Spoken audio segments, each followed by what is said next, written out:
আপনি যদি রাস্তার মধ্যে কখনো চলতে ফিরতে কোনো রকম কোনো ফোন কুড়িয়ে পেয়েছেন অথবা আপনি লোভে পড়ে চুরির ফোন কম টাকায় কিনে ফেলেছেন, তাহলে আপনি কি ওই ফোনটার মধ্যে ওয়াইফাই দিয়ে ইন্টারনেট ব্যবহার করতে পারবেন?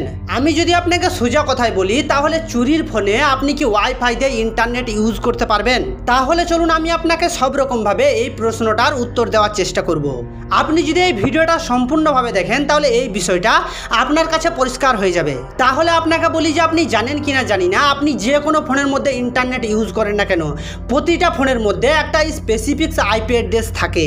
আর আপনাকে বলি, আপনি এটা তো জানেন যে প্রতিটা ফোনের মধ্যে IMEI নাম্বারও থাকে।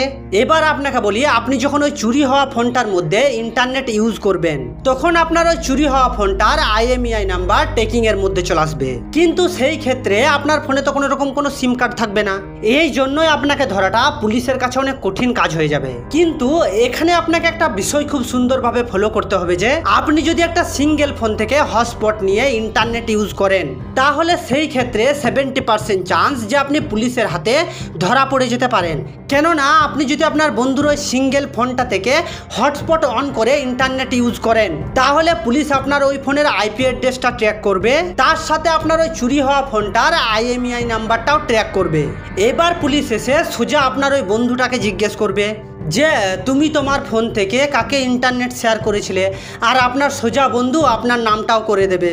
কিন্তু এখানে একটা বোঝার ব্যাপারও আছে, সেটা হচ্ছে যে আপনি দেখেছেন বড় বড় রেল স্টেশনের মধ্যে, বড় বড় কলেজ ইউনিভার্সিটির মধ্যে সেখানে কিন্তু ফ্রি ওয়াইফাই থাকে, আর আপনি ওখানে গিয়ে সেফলি ইন্টারনেট ইউজ করতে পারেন।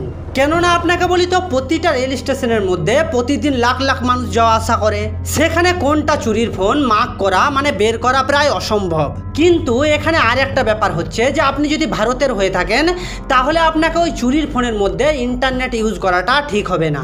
রিজনটা হচ্ছে যে আপনি জানেন কি, একটা ওয়েবসাইট আছে যেখানে আপনার ফোন হারিয়ে গেলে আপনি ওই ওয়েবসাইটে গিয়ে কমপ্লেন রেজিস্টার করতে পারেন। এবার কথা আসছে যে যার ফোন হারিয়ে গেছে বা চুরি হয়ে গেছে, সেই ব্যক্তিটা গিয়ে যদি ওই ওয়েবসাইটে অ্যাপ্লিকেশন রেজিস্টার করে, সেই ক্ষেত্রে আপনার ওই কুড়িয়ে পাওয়া মানে চুরি হয়ে যাওয়া ফোনটা ব্লক হয়ে যাবে। কারণ আপনি দেখতেই পাচ্ছেন যে কতগুলো ফোনকে এই ওয়েবসাইট ব্লক করেছে।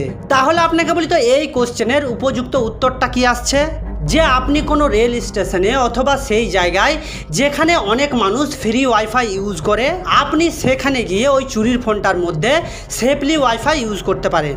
যদি ওই ফোনটার দ্বারা বড় লেভেলের যদি কোনো ক্রাইম না করা হয়েছে, তাহলে আপনি ওই সব জায়গায় গিয়ে সেফলি ফোনটা ইউজ করতে পারবেন। কেননা আপনাকে বলি তো, বড় লেভেলের কোনো ক্রাইম না হলে পুলিশ আপনার ফোনটার উপর অতটাও গুরুত্ব দিয়ে ফলো করে না। কারণ আপনার শুধুমাত্র একটা ফোন হারিয়ে যাওয়া কেস নিয়ে থানার সমস্ত পুলিশ তো আর পড়ে থাকবে না। তাহলে আমি আপনার কাছে আশা করি যে আপনি এই কোশ্চেনের অ্যান্সারটা পেয়ে গেছেন।